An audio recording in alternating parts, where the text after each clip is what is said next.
কোয়েল পাখির রোস্ট রান্ধো, কোয়েল পাখির রোস্ট কেমন? আচ্ছা তুমি সাইডটা কোয়েল পাখি দুইটা লিয়াও যাও। আচ্ছা আনতাছি দইরা। এরপর আমি আমার খামার থেকে 4টা কোয়েল পাখি দইরা না জবাই করতেছি, একটার পর একটা জবাই করে নিতেছি। জবাই করা হয়ে গেলে এখন এইগুলাকে চুলায়া বাইচ্চা তারপরে ধুইয়া রেডি করতেছে, হলুদ মরিচ মাখায়া। তারপর চুলাতে কড়াই দিয়েছে, কড়াইয়ের মধ্যে তেল দেওয়া হয়েছে, হলুদ ও লবণ এগুলোর উপর ভালো করে মাখায়া নিতেছে। মাখায়া নেওয়ার পরে কড়াইতে দিয়ে দিব, একটার পর একটা ভালো করে ভাজা নিতে হইব।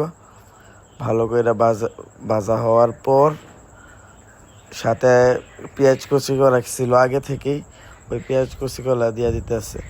তারপর এক সাইড থেকে পাখিগুলো উপরে সরাই নিতেছে।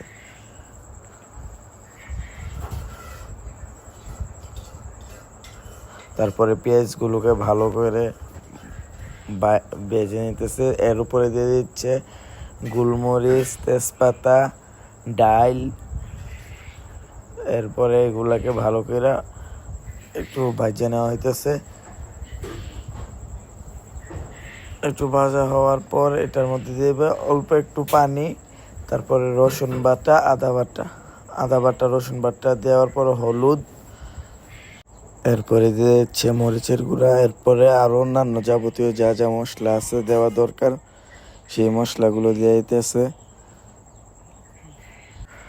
এরপর অন্যান্য যা মশলাগুলো অ্যাড করা দরকার সবগুলো অ্যাড করে নেওয়ার পরে একটু পানি দিয়ে ভালো করে বলক উঠায় নিতে হবে।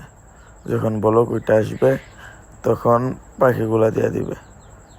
পাখিগুলা দেওয়ার পর যখন ওই পানিটা শুকনো হয়ে যাবে তখন ওই পানিটা শুকনো হয়ে যাওয়ার পর উঠায় নেবে।